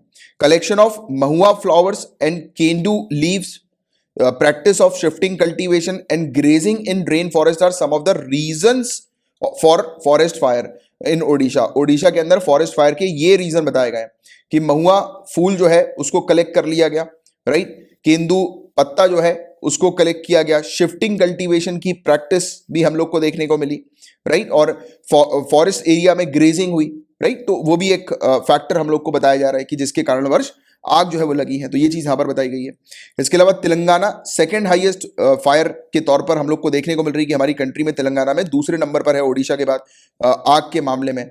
1527 आग के केसेस जो है वो इस पीरियड में रिकॉर्ड किए गए। फिर उसके बाद मध्य प्रदेश आती है 1507 केसेस, आंध्र प्रदेश पर आती है 1292 केसेस, राइट। तो ये FSI के डेटा के अकॉर्डिंग ये चीज पता लगी है। चिंता वाली बात क्या है, कंसर्न वाली बात क्या है कि फॉरेस्ट फायर जो है वो आज की डेट में ग्लोबल कंसर्न जो है वो बन चुका है। ऑल ओवर द वर्ल्ड बहुत सारे केसेस हम लोग को फॉरेस्ट फायर्स के देखने को मिल चुके हैं ऑलरेडी। काफी सारी कंट्रीज में वाइल्ड फायर जो है उसके कारण से बहुत बड़ा एरिया जो है वो जल गया। और जब फॉरेस्ट में आग लगती है तो ना ही सिर्फ एनवायरमेंट पल्यूट होता है, क्योंकि आग लगने के कारण कार्बन डाइऑक्साइड का एमिशन बहुत ह्यूज लेवल पे हो जाता है, फर्स्ट पॉइंट। सेकंड पॉइंट, वहां पर जो एनिमल्स वगैरह जो होते हैं और इवन प्लांट्स वगैरह की भी बात करें तो फ्लोरा और फौना जो है, या फिर वाइल्ड लाइफ की बात करें तो वाइल्ड लाइफ में एक मेजर नुकसान रिकॉर्ड किया जाता है, राइट। और फायर सीजन जो है वो बहुत तेजी से बढ़ते भी जा रहे हैं because of global warming.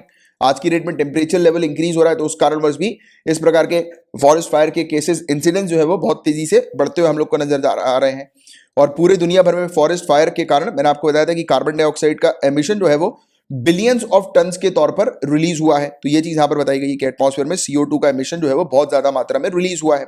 While hundreds of thousands of people are believe to die due to illness caused by exposure to smoke. अब आग लगती है तो धुआं निकलता है, धुआं निकलने के कारण बताया गया hundreds of thousands of people, बहुत भारी मात्रा में लोगों की मौतें हुई हैं इस स्मोक के कारण जो फॉरेस्ट फायर से निकली हैं या फिर दूसरी लैंडस्केप फायर से निकली हैं। तो ये चीज यहां पर बताई जा रही है। फॉरेस्ट फायर के कॉजेस जो है वो क्या क्या है, तो बताया जा रहा है कि नेचुरल कॉज भी है, साथ ही साथ मैन मेड कॉज भी है, एंथ्रोपोजेनिक कॉज भी हम लोग को देखने को मिल रहा है। नेचुरल कॉजेज जैसे कि लाइटनिंग, बिजली कड़की और जो है वो आग, मतलब पेड़ जल गया, सूखा पेड़ था, सूखे पेड़ के ऊपर बिजली गिरी, पेड़ जल गया, राइट। और एक पेड़ जला तो पूरे जंगल में आग लगा दी उसने। High atmospheric temperature, low humidity offer favourable circumstances for fire to start.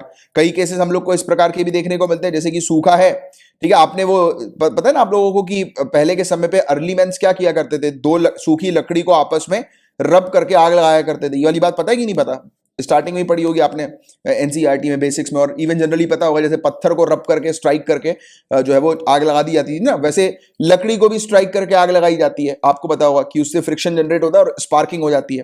तो देखो एक पेड़ है, अब पेड़ से एक नुकीली पत्ती मान लेते हैं हम लोग कि ऐसा कुछ हुआ कि एक पत्ती जो है वो ऊपर से पेड़ के तने पे टकराई और वो घिसटती हुई नीचे गई, तो उसके कारण स्ट्राइक हुआ और स्ट्राइक के कारण स्पार्किंग हम लोग को देखने को मिली। तो इस प्रकार की भी कभी कभी हो जाता है कि आपस में जैसे कि दो पेड़ हैं, सूखी लकड़ियां हैं, वो आपस में एकदम बहुत देर से रब हो रही है, हवा के कारण रब हो रही हैं तेजी से और उसके कारण से आग लग गई। तो ऐसे भी नेचुरल फैक्टर्स हम लोग को देखने को मिलते हैं जिसके बारे में आपको पता होना चाहिए, ठीक है। तो ये सब फेवरेबल सर्कमस्टांसेस होते हैं जिसके कारण से फायर जो है वो हो जाती है। और इस प्रकार के जो टॉपिक हैं फॉरेस्ट फायर के, तो वो पहले भी हम लोगों ने कई बार डिटेल में डिस्कस किए और ये जो मैंने आपको कॉन्सेप्ट बताया वो पहले भी मैं आप लोग के क्लियर कर चुका हूँ, राइट। मैन मेड कॉजेज क्या क्या है, जैसे कि फ्लेम, सिगरेट, इलेक्ट्रिक स्पार्क वगैरह, यानी कि घूमने फिरने आए दो चार पांच दोस्त यार, चलो जंगल का राउंड लगा के आते हैं, एक एक सुट्टा मारते हैं और बस धुआं धुआं हो गया, राइट। तो ये सब चीजें भी हम लोग को देखने को मिलती है। कुछ लोग वो भी कर देते हैं कि अरे यार कचरा हो गया, चलो जला देते हैं, और जला के चले गए। कुछ कई केसेस में ऐसा भी होता है कि चलो यार पिकनिक बनाने चलते हैं, दाल बाटी बनाएंगे जंगल में। अब भाई साहब दाल बाटी तो बना दी और उसके बाद उन्होंने क्या किया, जो वो बच जाता है, यानी कि आग, वो चूल्हा जो बनाते हैं ना, वहां पे चूल्हा बनाया तो वो बच गई, जो राख जो बच गई, अब थोड़ी थोड़ी उसमें अंदर आग रहती है, उसके ऊपर ये लोग पूरी तरह से पानी वानी डाल के, मिट्टी विट्टी डाल के उसको पूरा डिस्ट्रॉय नहीं करते हैं, वैसे ही छोड़ देते हैं। थोड़ी देर बाद हवा चलती है और इसमें जो अंदर जो हल्की फुल्की थोड़ी सी भी आग जो होती है वो सूखे पत्ते वगैरह में आ जाती है और उसके कारण से फिर वो आग लग जाती है, एक मेजर डिजास्टर जो है वो हो जाता है। तो ये सब चीजें भी हैं जिसके कारण से आग हम लोग को देखने को मिलती है, आग लग जाती है। और ट्रेडिशनल तौर से भारतीय जंगल आग से प्रभावित हो रहे हैं। मानव और मवेशियों की बढ़ती आबादी और व्यक्तियों और समुदाय द्वारा चराई, झूम खेती, राइट, यानी कि शिफ्टिंग कल्टीवेशन वगैरह, वन उत्पादों संबंधी मांग में वृद्धि के साथ साथ यह समस्या और बढ़ रही है, राइट। तो ये सब चीजें यहाँ पर बताई जा रही है।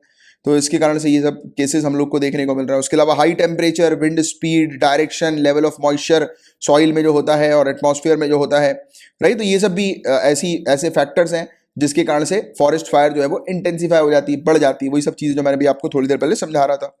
इंडिया के क्या इनिशिएटिव है फॉरेस्ट फायर को टैकल करने के, तो ये बहुत इंपॉर्टेंट है, मेंस में उपयोग करने के हैं ये। तो national action plan on forest fire हमें देखने को मिलता है, ये लॉन्च हुआ था सन 2018 में।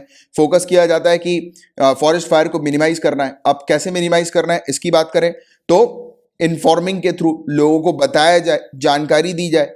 अभी मैं आपको एक और केस बताता हूँ फॉरेस्ट फायर से ही जुड़ा हुआ। एक बार क्या हुआ था कि मैं जिस एरिया पे रहता हूँ थोड़ी सी दूरी पर एक डैम है और वहाँ पर बहुत सारे पेड़ बड़े हैं ना, बहुत अच्छा एरिया, बहुत खूबसूरत एरिया है, कलियासोत डैम करके। तो फिर मैं वहीं पे बहुत सारे अच्छे अच्छे रेस्टोरेंट वगैरह हैं, तो मैं कभी कभी वहाँ पे जाता हूँ उस तरफ, राइट। बहुत सारे रेस्टोरेंट हैं अच्छे अच्छे, तो मैं उस तरफ जाता रहता हूँ, घूमता रहता हूँ। एक दिन मैं वैसे ही रात के समय पर आ रहा था, मैंने देखा कि 2-3 लड़के जो है वो खड़े हुए हैं और एक बाइक में, साइड में लगी हुई बाइक, और उसमें उसमें आग लगी हुई थी, पूरी बाइक जो है वो आग से जल रही थी। और बाजू में थे फॉरेस्ट, पेड़ था, पेड़ वेड़ है, फॉरेस्ट एरिया, पूरा जंगल एरिया था बाजू में। भाई मैं निकला अपनी गाड़ी से, मैं तो आराम से निकल गया, मैंने लगाया डायल 100 पे कॉल और मुश्किल से 2-3 मिनट में वहां पर पुलिस आ गई। क्योंकि देखो अल्टीमेटली हम एज अ सिटीजन के तौर पर हमारा कर्तव्य है कि अगर कहीं पर भी कुछ रॉन्ग हैपनिंग्स वगैरह होती है तो हमें इन्फॉर्मेशन देनी चाहिए, राइट। भले ही किसी ने दी हो या ना दी हो, हमें ये नहीं सोचना चाहिए कि यार कोई और कर देगा, हम क्यों करें, राइट। कर देना चाहिए। और वैसे तो आप लोग को तो डेफिनेटली करना ही चाहिए, सिविल सर्विसेज की तैयारी कर रहे हो आप। बट देखो ये चीज भी ध्यान में रखना, आप सिर्फ इस प्रकार की दूर से कंप्लेन करो और जो है वो फिर पुलिस को अपनी कार्रवाई करने दो, उसमें इन्वॉल्व मत हो कि वहां पे खड़े हुए हैं, राइट, टाइम वेस्ट कर रहे हैं। आपने एक बार कॉल किया और आप बढ़ गए, मैंने कॉल किया, मैं आगे बढ़ गया, 2 मिनट में पुलिस आ गई। और मैंने उनसे इवन फोन पे ये भी बोला था कि मैंने कहा मुझे रुकने की तो जरूरत नहीं है ना कोई, तो बोलते नहीं नहीं सर कोई जरूरत नहीं आपको रुकने की। मैं अपने घर निकल गया और मुझे अकाउंटेबिलिटी इतनी अच्छी लगी, पहली बार मुझे ऐसा अच्छा लगा कि मैंने कहा अरे वाह यार कि हमारी जो पुलिस है वो अकाउंटेबल बन रही है। मेरे पास, आप लिटरली यकीन नहीं मानोगे, मेरे पास 1 घंटे बाद कॉल आया पुलिस अधिकारियों का। उन्होंने बोला कि सर आपने जो डायल 100 पे कंप्लेन करी थी, हम लोगों ने इन लोग को पुलिस थाने लेकर आ गए हैं, अब इनके बयान वगैरह यहाँ पर हो रहे हैं। नहीं कि वो होता है ना कि मतलब पूरी जानकारी ये दे रहे हैं कि क्या घटना हुई थी, किस कारण से हुई थी, और हम लोगों ने यहाँ पे लेकर आ गए और वहाँ पे जो है वो बुझा दी है, आग बुझा दी है। तो मतलब वो मेरा कोई लेना देना भी नहीं था उस केस से, मैंने तो सिर्फ एक जनरल कंप्लेन करी, बट एज अ मतलब अकाउंटेबल पॉइंट ऑफ व्यू से कि पुलिस जो है वो अकाउंटेबल हो रही है, तो उन्होंने मुझे एज अ फीडबैक के तौर पर फीडबैक दिया। यार मुझे तो मजा आ गया सुन के, मैंने कहा वाह यार, मतलब पुलिस फीडबैक दे रही है कि हमने ऐसा कर दिया है। और मुझसे पूछती है कि ठीक है ना सर, अब मतलब कोई दिक्कत तो नहीं है, हम लोग क्लोज कर दें आपकी ये वाली कंप्लेन जो आपने करी थी। मैंने कहा हाँ ठीक है। मुझे काफी अच्छा लगा कि उस कंप्लेन से मेरा कोई लेना देना नहीं था, बट फिर भी मैंने जो है वो as a responsible citizen complain कर दी थी। क्योंकि अगर बाई चांस वहां पे कोई और कंप्लेन नहीं करता, थोड़ी देर बाद जंगल वंगल में आग लग जाती, तो एक बड़ा डिजास्टर हो सकता था, क्योंकि बाजू में ही जंगल था, और देखो, वन के आसपास, जंगल के आसपास रहने वाली जो कम्युनिटी है उनको इन्फॉर्म करना, उनको एम्पावर करना कि वो जो है वो स्टेट फॉरेस्ट डिपार्टमेंट के साथ मिलकर जो है वो काम करें, और अगर वो ऐसा करते हैं तो उनको इंसेंटिव्स वगैरह प्रोवाइड कराना, राइट, कि कोई भी अगर मिसहैपनिंग होती है, कोई भी इशू होता है, और इवन उनको इन्फॉर्मेशन भी प्रोवाइड कराना, अवेयरनेस प्रोवाइड कराना कि वो क्या क्या एक्टिविटीज ना करें जो कि फॉरेस्ट फायर में जो है वो, मतलब फॉरेस्ट फायर जैसी घटना हो सकती है उनकी एक्टिविटी के कारण, तो उनको प्रॉपर इंफॉर्मेशन वगैरह प्रोवाइड कराना। तो ये बात है। इसके अलावा forest fire prevention and management scheme हमें देखने को मिलती है, एक लौती सेंट्रली फंडेड प्रोग्राम है ये। स्पेशली किस चीज के लिए डेडिकेटेड है, तो ये असिस्ट करती है स्टेट्स को फॉरेस्ट फायर्स के साथ डील करने के लिए। तो ये वाली चीजें हैं जिसके बारे में आप लोग को एक आइडिया होना चाहिए, जानकारी होनी चाहिए। और फॉरेस्ट फायर का इस टॉपिक काफी ज्यादा इंपॉर्टेंट है, स्पेशली ये जो इनिशिएटिव्स हैं इंडिया के द्वारा लिए गए, जैसे कि ये 2 स्कीम्स के बारे में हमने बात करी, तो ये थोड़ा सा स्कीम का नाम थोड़ा याद रखा करो कि ये स्कीम है जिसके थ्रू इंडिया जो है वो काम कर रही है, हम लोग जो है वो काम कर रहे हैं फॉरेस्ट फायर को कंट्रोल करने के लिए। और फॉरेस्ट फायर के बारे में तो पहले भी हम लोग कई बार हालांकि चर्चा कर ही चुके थे, तो आपको आइडिया है ही ऑलरेडी काफी डिटेल में इस चीज के बारे में। अब गाइस बताया जा रहा है कि FSSAI की गाइडलाइंस जो है वो GMO क्रॉप्स के ऊपर हमें देखने को मिल रही है। GMO फसलों पर FSSAI के दिशा निर्देश जो है वो सामने आए हैं। तो गाइडलाइंस को थोड़ी देर से मैं आपको समझाता हूं। पहले ये GMO क्या है, तो जेनेटिकली मॉडिफाइड ऑर्गेनिज्म या फिर ट्रांसजेनिक ऑर्गेनिज्म जो है वो GMO कहलाता है। GMO के अंदर जेनेटिक मटेरियल जो होता है, यानी कि DNA जो होता है, उसको ऑल्टर किया जाता है या आर्टिफिशियली इंट्रोड्यूस किया जाता है जेनेटिक इंजीनियरिंग टेक्निक्स के थ्रू। जेनेटिक मॉडिफिकेशन के अंदर mutation, insertion, deletion of jeans involve होते हैं।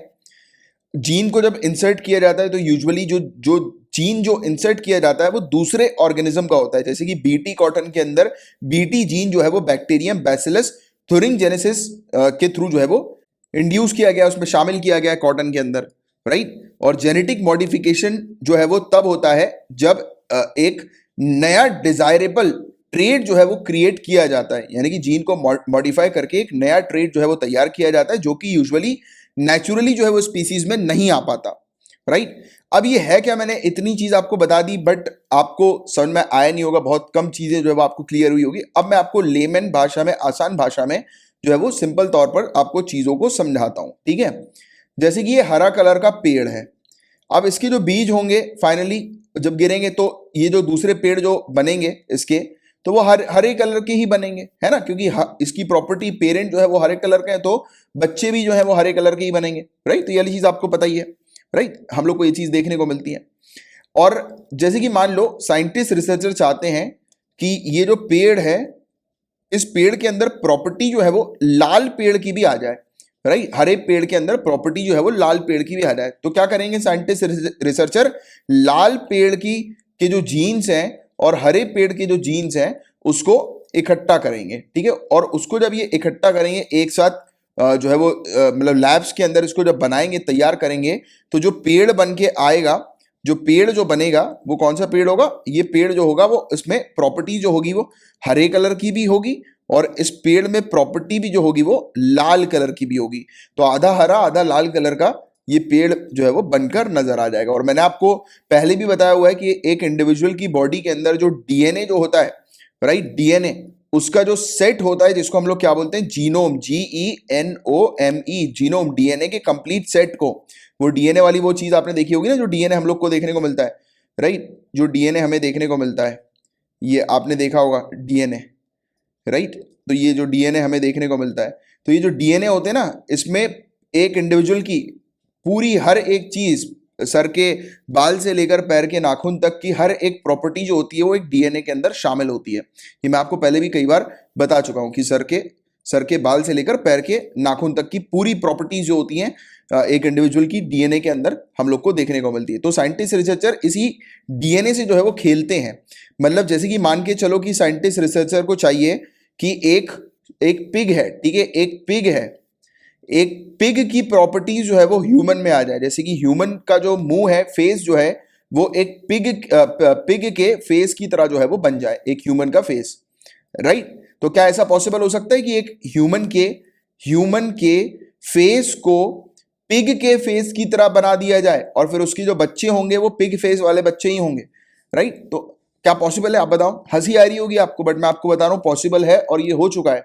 आप गूगल पे सर्च करो ह्यूमन पिग हाइब्रिड, क्या सर्च करोगे, HUMAN human PIG pig hybrid HYBRID 2017 में साइंटिस्ट रिसर्चर्स ने इस चीज का क्लेम कर दिया था कि उन्होंने एक ऐसी प्रजाति को बना रहे हैं लैब्स के अंदर जेनेटिक मॉडिफिकेशन टेक्निक के थ्रू कि वो एक ह्यूमन के की जो बॉडी है उसमें एक पिग का फेस जो है वो बना रहे हैं। मतलब देखो अब ऐसा नहीं है कि मतलब एक ह्यूमन की एक्चुअल में जो बॉडी है उसका फेस काट करके पिग के फेस को स्टिच करके लगा दिया, नहीं ऐसा नहीं।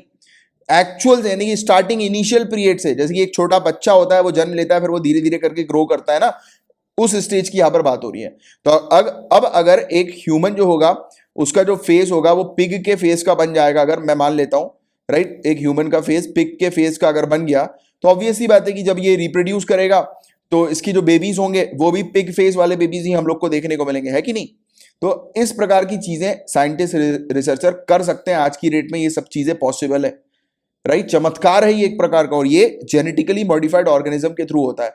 जैसे कि आपने ये तो बात तो कर ली मैंने आपको समझाने के लिए इसकी ह्यूमंस और ये सब चीज की, बट ये चीज अभी इलीगल है, इसको करना लीगल है, इसको अलाउ नहीं किया गया कि ह्यूमंस के साथ इस प्रकार की छेड़खानी की जाए। और इवन कई सारे प्लांट्स वगैरह को भी अलाउ नहीं किया जाता है कि उनकी जेनेटिक मॉडिफिकेशन का उपयोग किया जाए।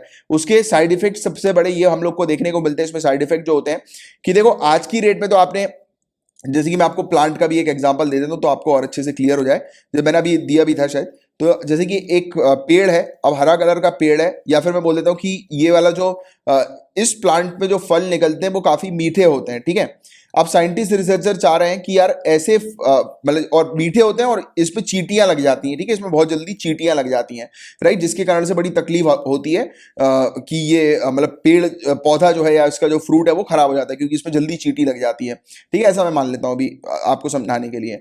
तो साइंटिस्ट रिसर्चर ये कर सकते हैं कि इसको चींटी रेजिस्टेंट बना सकते हैं, मतलब कि इसके ऊपर चींटी ना आए राइट, ऐसा बना सकते हैं कि चींटी इस पौधे से दूर भाग जाए राइट। ऐसा होता है, पता है, इस प्रकार की टेक्निक जो है वो साइंटिस्ट रिसर्चर उपयोग करते हैं। जैसे कि क्रॉप्स वगैरह जो होती है ना, क्रॉप्स, उसमें पेस्ट ना लगे, उसमें कीड़े ना लगे, पेस्ट उसमें पेस्ट ना लगे, कीड़े ना लगे, इसके लिए scientist researcher genetic engineering techniques का या जेनेटिक मॉडिफिकेशन ऑर्गेनिज्म का उपयोग करते हैं राइट, कि मतलब उसके जीन्स वगैरह को मॉडिफाई कर देते हैं, इस प्रकार से उसके जीन्स को बना देते हैं कि वो पेस्ट रेजिस्टेंट हो जाता है, उसमें जो कीड़ा मकोड़ा जो होता है ना वो आ नहीं पाता, टिक नहीं पाता है राइट। तो उससे क्या फायदा होता है, उससे ऑब्वियस ही बात है कि बचत हम लोग को देखने को मिलती है, सड़ते नहीं है क्रॉप्स वगैरह, क्योंकि कीड़े मकोड़ों के कारण क्रॉप्स वगैरह सड़ जाते हैं ना, तो उसमें बचत देखने को मिलती है। बट कई बार ऐसी चीजों को अलाउ नहीं किया जाता है। क्यों अलाउ नहीं किया जाता है, तो देखो आज की डेट में एक प्लांट की स्पीसीज को मॉडिफाई कर दिया, और आप जानते हैं गाइस कि धीरे धीरे करके इवोल्यूशन होता है, चीजें चेंज होती हैं राइट। जैसे कि हम लोग भी हैं, हम लोग जो है वो एप से, बंदर से जो है वो ह्यूमन बने हैं, हमारे अंदर मॉडिफिकेशन हुआ है, नेचुरल तौर पर इवोल्यूशन हुआ है, हम लोग धीरे धीरे करके चेंज हुए हैं नेचुरल तौर पर। तो अगर साइंटिस्ट रिसर्चर किसी पर्टिकुलर नेचुरल चीज को अगर चेंज कर देंगे, मॉडिफाई कर देंगे, और कल को जाकर वो कुछ इस प्रकार की चेंज हो गई, जैसे कि एक प्लांट है, प्लांट को पेस्ट रेजिस्टेंट बना दिया, मान लेते हैं एक चीज की प्लांट को पेस्ट रेजिस्टेंट बनाया कि उसके पास जो है वो कीड़े मकोड़े नहीं मंडराएंगे राइट। अब क्या पता आज की रेट में ये प्लांट की प्रॉपर्टी तो बिल्कुल ठीक है, बट कुछ समय के बाद ये इस प्लांट की प्रॉपर्टी ऐसी हो जाए, इस क्रॉप की प्रॉपर्टी ऐसी हो जाए कि वो जहरीला हो जाए, कि पेस्ट उसके पास इसलिए नहीं आ रहे क्योंकि उसमें जो चेंजेस किए गए थे वो शायद इस प्रकार के चेंजेस थे जो कि साइंटिस्ट रिसर्चर समझ भी नहीं पाए कि वो एक प्रकार का टॉक्सिन रिलीज कर रहा हो, जहर रिलीज कर रहा हो, जिस जहर को मतलब कीड़े मकोड़े बर्दाश्त नहीं कर पा रहे हो, और उस जहर को, वो जहर जो ऐसा जहर है जो कि सिर्फ कीड़े मकोड़े को अभी परेशान कर रहा हो राइट, कीड़े मकोड़े जो है वो उससे दूर भाग रहे हैं। बट हम लोग ह्यूमन जो है वो अगर उस प्लांट का या उस फ्रूट का कंजम्पशन कर रहे हैं, उसको खा रहे हैं हम लोग, तो हमें कोई तकलीफ नहीं हो रही क्योंकि अभी हमारे ऊपर उसका इफेक्ट नहीं हो रहा क्योंकि कम मात्रा में ये टॉक्सिन है।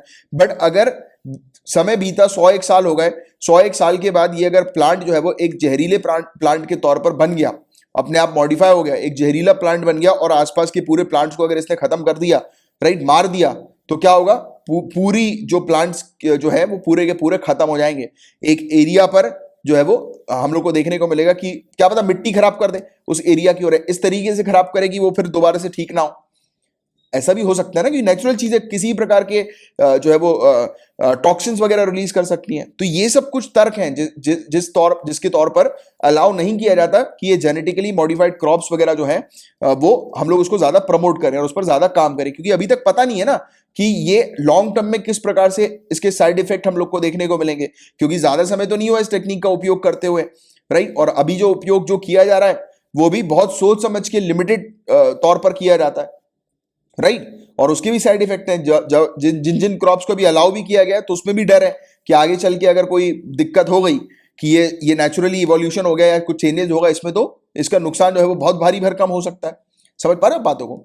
तो ये चीज है, तो ऐसी चीज की जाती है, हम लोग को देखने को मिलता है। तो होपफुली अब आपको शायद समझ में आया होगा कि ये एक्चुअली में क्या है जेनेटिक इंजीनियरिंग वाली पॉइंट जो मैंने अभी आपको समझाने की कोशिश करी। इसके अलावा गाइस FSSAI के द्वारा एक ऑर्डर जो है वो 8 फरवरी को जारी किया गया था, जिसके थ्रू परमिसिबल लिमिट जो है वो सेट करी थी। बताया गया था कि जो भी फूड क्रॉप्स को इंपोर्ट किया जाता है उसका 1% जो है वो हो सकता है GMO, genetically modified organism. But बताया जा रहा है कि काफी सारे ट्रेड ऑर्गेनाइजेशन का कहना यह है कि ये जो थ्रेश होल्ड जो है वो अनएक्सेप्टेबली हाई है, यानी कि 1% का थ्रेश होल्ड भी काफी ज्यादा हाई बताया जा रहा है। और इनका कहना यह है कि फूड जो है फूड या फिर दूसरे जो कंज्यूमेबल्स हैं उसमें GMO की मात्रा जो है, GMO का प्रेजेंस जो है वो 0 ही रहने दिया जाना चाहिए, राइट। क्योंकि मैंने आपको इसके साइड इफेक्ट्स ऑलरेडी बताए हुए हैं। GMO किस प्रकार से रेगुलेट होती है इंडिया के अंदर, GMO को रेगुलेशन किस प्रकार से होता है, तो इनिशियल पीरियड पे स्टार्टिंग पर जब हम लोग को ये GMO वाली चीज देखने को मिली थी, तो जेनेटिक इंजीनियरिंग अप्रेजल कमेटी जो कि यूनियन एनवायरमेंट मिनिस्ट्री के अंडर आती है, तो इसको जिम्मा सौंपा हुआ था कि जो भी इंपोर्ट वगैरह होंगे या जो भी रेगुलेशन गाइडलाइंस रूल्स जो है वो तैयार किए जाएंगे वो GEAC तैयार करेगी। फिर बाद में हम लोग को एक कानून देखने को मिला, food safety and standard act 2006। इसके थ्रू जो पूरा जिम्मा जो था इंपोर्टेड गुड्स का, कि इंपोर्टेड गुड्स जो होते हैं, सामान वगैरह जो होते हैं GMO वाले, तो उसको अप्रूव करने का पूरा जिम्मा जो है वो सौंप दिया था FSSAI को, food safety and standard authority of India को। तो ये वाली चीज है, इसके बारे में आप लोग को एक जानकारी, एक आइडिया होना चाहिए। गाइज OPEC और OPEC प्लस के बारे में मैं आप लोग को डिटेल में ऑलरेडी कई बार पढ़ा चुका हूं, बट फिर से एक बार देख लेते हैं, रिवीजन आपका हो जाएगा। Organisation of Petroleum Exporting Countries, तो ये OPEC हम लोग को देखने को मिलती है, नाम से ही आपको समझ में आ जाना चाहिए। एक ऐसा ऑर्गेनाइजेशन है जो कि जिस ऑर्गेनाइजेशन में पेट्रोलियम एक्सपोर्टिंग कंट्रीज हमें देखने को मिलती है, ऐसी कंट्री जो कि पेट्रोल को एक्सपोर्ट करती हैं। बगदाद इराक में इसका फाउंडेशन हुआ था, एक एग्रीमेंट साइन हुआ था सितंबर 1960 में 5 कंट्रीज के द्वारा, Islamic Republic of Iran, Iraq, Kuwait, Saudi Arabia, Venezuela, ये 5 कंट्रीज हैं। इन्होंने मिलकर जो है वो एग्रीमेंट करके ये ऑर्गेनाइजेशन जो है वो सेटअप किया, इसका फाउंडेशन किया, यानी कि इसका गठन किया। And they were to become founder members of the organisation, और ये 5 कंट्रीज फाउंडर मेंबर्स हैं OPEC की, ठीक है। OPEC एक परमानेंट इंटर गवर्नमेंटल ऑर्गेनाइजेशन है। OPEC का ऑब्जेक्टिव ये है कोऑर्डिनेट करना, यूनिफाई करना पेट्रोलियम पॉलिसी को, कि ये जो मेंबर कंट्रीज इनकी जो है, या फिर वो कंट्रीज जो पेट्रोल्स को या फिर पेट्रोलियम या क्रूड ऑयल वगैरह को एक्सपोर्ट करती हैं, तो उनकी जो पॉलिसी जो है वो यूनिफाई हो, एक जैसी पॉलिसी उनकी हो, जिसके थ्रू मतलब इंटरनेशनली ग्लोबल लेवल पर ट्रेड करने में आसानी हो सभी कंट्रीज को, राइट। और इसके अलावा फेयर और स्टेबल प्राइजेस जो है वो पेट्रोलियम के लिए रहें, यानी कि पेट्रोलियम प्रोड्यूसर जो है उनको भी फेयर प्राइस जो है वो मिल सके जितना वो एक्सपोर्ट करते हैं, राइट। और जिनको एक्सपोर्ट किया जा रहा है, जो मार्केट है, उसके पास भी फेयर प्राइस जो है वो मतलब ट्रेड करने के लिए उनको मिले। मतलब कि सिंपल बात ये है कि जैसे कि पेट्रोलियम प्रोड्यूसर जो है, जो प्रोड्यूस करते हैं पेट्रोल को और वो जो बेचते हैं, राइट, तो जब दूसरी कंट्री में जो बेचा जाता है तो दूसरी कंट्री के ऊपर एकदम भार ना पड़े, क्योंकि कुछ ही कंट्रीज के अंदर हम लोग को पेट्रोलियम देखने को मिलता है कि पेट्रोलियम अवेलेबल है, पेट्रोल अवेलेबल है, राइट। तो इसका मतलब ये नहीं है कि ये जो पेट्रोलियम प्रोड्यूसिंग कंट्री जो है वो अपनी मोनोपोली क्रिएट करते हैं, जिसके कारण से रेस्ट ऑफ द वर्ल्ड जो है वो उनको तकलीफ उठानी पड़े, ज्यादा पैसे उनको पे करना पड़े। तो ऐसा नहीं होना चाहिए, फेयर प्राइस होना चाहिए। और फेयर प्राइस उस मामले में भी होना चाहिए कि पेट्रोलियम प्रोड्यूसर्स को भी फेयर प्राइस मिले, ऐसा नहीं कि अंडर वैल्यू प्राइस मिल रहा है, राइट। तो उस तरीके से प्राइस वगैरह जो है वो स्टेबल होनी चाहिए।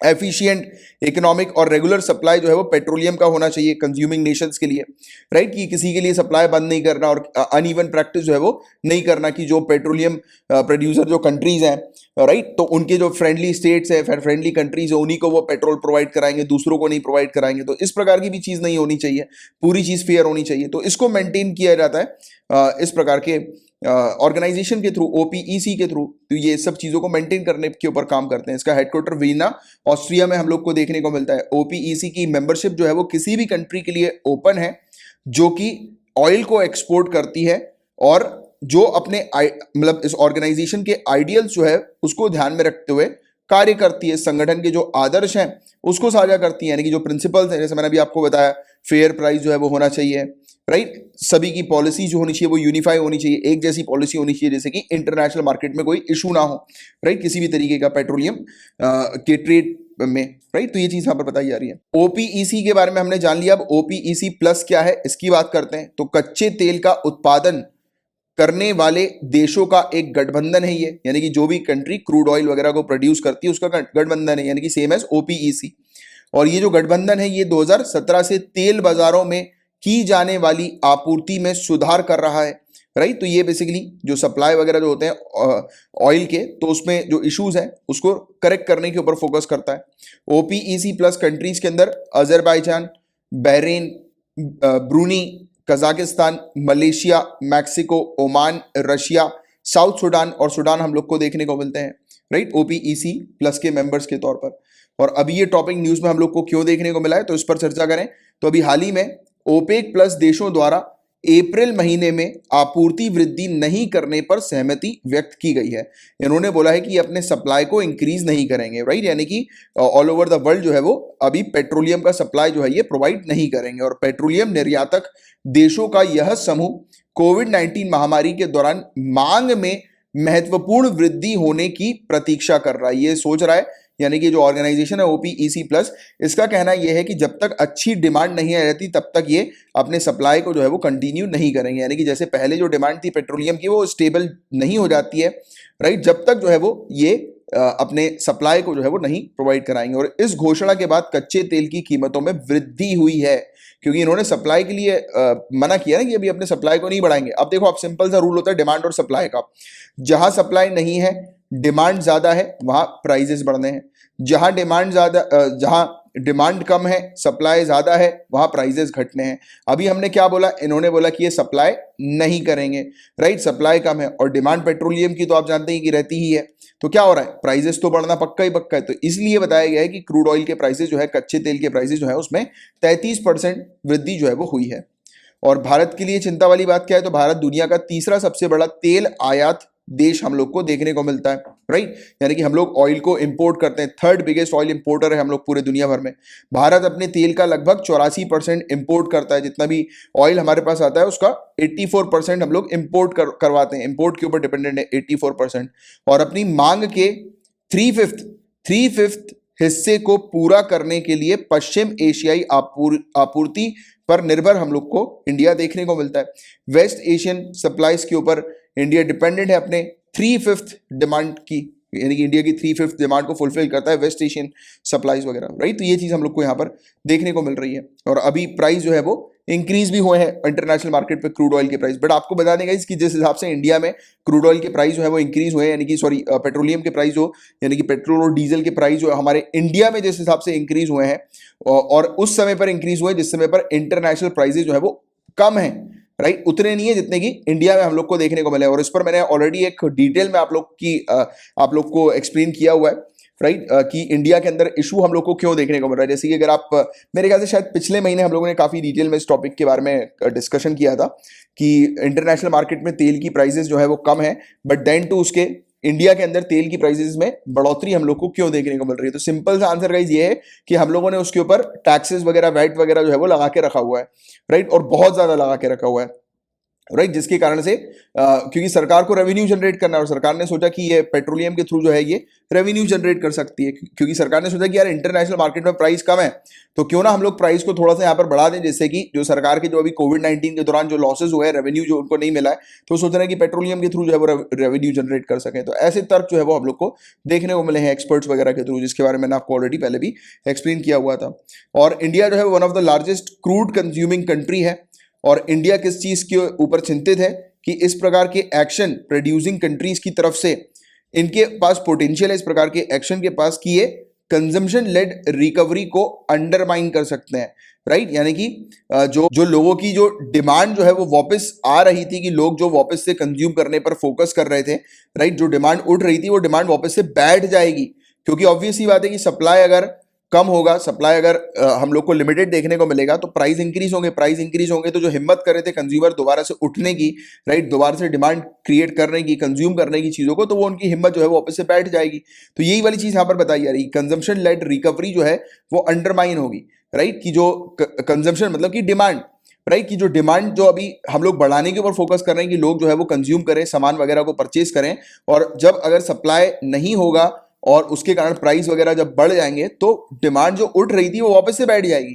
तो ऐसा इंडिया ने चिंता जो है वो व्यक्त की है। और दूसरी बात, कंज्यूमर को हर्ट होगा, राइट, नुकसान पहुंचेगा कंज्यूमर को, राइट। और स्पेशली प्राइस सेंसिटिव मार्केट हम लोग को ये देखने को मिलता है, जिसके बारे में हमने ऑलरेडी चर्चा की हुई है, राइट। अभी मैंने आपको बताया डिमांड और सप्लाई का जो रूल प्राइस को लेकर, तो प्राइस सेंसिटिव मार्केट है और इसमें कंज्यूमर जो है वो उनको बहुत मतलब उनके लिए हानिकारक बताया जा रहा है, हर्ट होगा कंज्यूमर को, राइट, इस प्रकार की अप्रोच। तो ये चीज़ है गाइस जिसके बारे में आप लोग को एक जनरल सी जानकारी होनी चाहिए थी, और ये था अपना आज का लास्ट टॉपिक। और गाइस प्रीलिम्स के लिए कुछ चीज़ जैसे कि सेंट्रल अमेरिकन कंट्रीज को नॉर्थ टू साउथ में आपको अरेंज करना है, राइट। अपने वर्ल्ड के मैप में देखो आप सेंट्रल अमेरिकन कंट्रीज को और देखो कि नॉर्थ में कौन सी कंट्री है, फिर साउथ में कौन सी कंट्री है, राइट, तो इसको आपको अरेंज करना है। और एल सेल्वाडोर जो है उसके आसपास के एरियाज में कौन सी चीज़ें हैं मैप में, तो वो आप एक बार देखिए, राइट, उसको अच्छे से आज थोड़ी देर बैठिए, मैप की प्रैक्टिस करिए, क्योंकि इस प्रकार की प्रैक्टिस जो होती है वो काफ़ी ज़्यादा इंपॉर्टेंट होती है आप लोगों के लिए, राइट। और इसके अलावा गाइस मैं आपको बता दूं कि अगर आपको पेड पैकेज को ज्वाइन करना है तो आप ज्वाइन कर सकते हैं करंट अफेयर्स का PDF पेड पैकेज।